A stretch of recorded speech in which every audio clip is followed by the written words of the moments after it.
Shalom Ubracha, nous poursuivons avec la deuxième Mishnah du quatrième Pérec, la Mishnah Bet.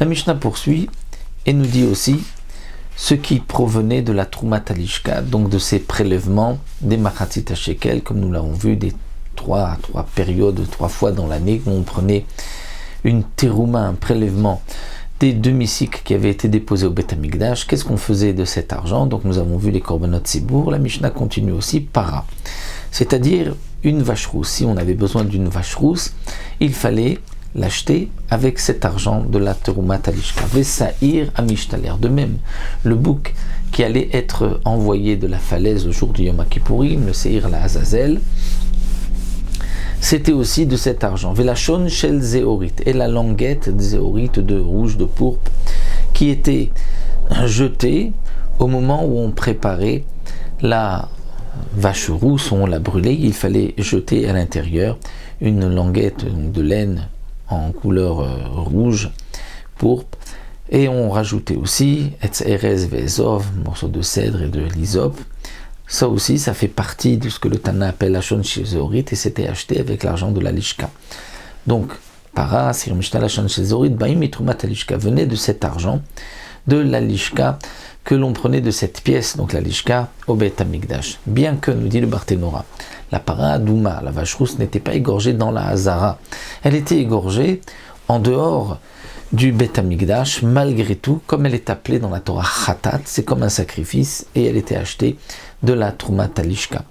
Pour le bouc, la Azazel, il n'était pas non plus sacrifié, il était jeté de la falaise, mais étant donné qu'il y avait un tirage au sort, comme c'est marqué dans Masechet Yoma, et que ce bouc pouvait peut-être être celui qui allait être choisi l'Hachem pour Hachem, donc il fallait au départ acheter les 2 boucs de l'argent de la Lishka.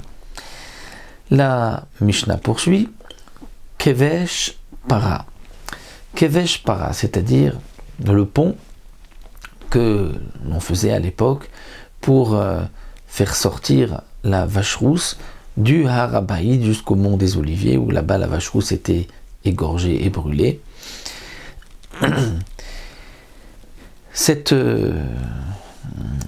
pont, qui était en vérité un pont sur un autre, pour ne pas qu'il y ait une tombe en dessous et qu'il y ait une impureté, donc ce qu'on appelle le Keverateum, donc elle était aussi achetée de, comme nous allons voir cette fois-ci, de l'Ishiare Lishka, des restes de la Lishka, donc Kevesh Para. Fait Kevesh, de même, le pont du Saïr Amishtalir, du bouc qui allait être jeté la Azazel, étant donné que, comme c'est marqué dans Masechet Yoma, on avait fait aussi un pont du Beth Amikdash jusqu'en dehors de la ville, étant donné qu'il y avait des Babliim, des Babyloniens qui arrachaient les cheveux de celui qui était préposé à envoyer le Seir, le bouc, la Azazel, il lui disait « Dépêche-toi, prends nos fautes et sors d'ici ». Donc puisque il le dérangeait, il lui arrachait les cheveux, on avait donc fabriqué, construit un grand pont qui allait amener directement en dehors du Yerushalayim afin qu'il puisse passer par là sans être embêté par ceux qui allaient le pousser et lui demander de se dépêcher de sortir leurs fautes.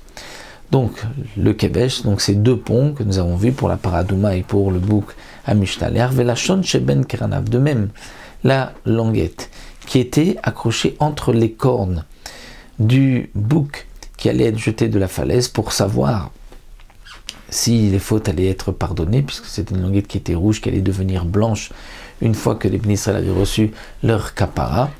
Donc puisque ça, ce n'est pas vraiment pour le korban, c'est en plus, donc ça ne venait pas de la trouma, mais des restes de ce qui restait dans la lishka après avoir prélevé la terouma, ce prélèvement 3 fois par an, comme nous l'avons vu.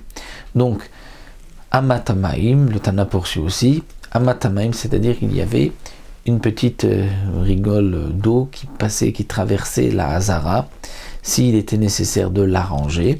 C'était aussi de l'argent des restes de la lishka. Vechoma ta'ir, la muraille de la ville, s'il fallait l'arranger, ou migdelotea, et ses tours aussi, vechol tzorkair, et tous les besoins de la ville, s'il fallait creuser des puits, ou arranger les rues, les marchés et la garde de la ville. Tout ceci venait Baim Mishiare Alishka, des restes de ce prélèvement, de l'argent, Maratzita Shekel, qui restait après avoir fait les 3 prélèvements, comme nous l'avons vu. Abba Shaul Omer, Kevesh Para, Kohanim Gdolim Osimotam Mishal Atzmam. D'après Abba Shaul, ce pont qui avait été fait pour la Para Adouma, c'était des Kohanim Gedolim qui eux-mêmes payaient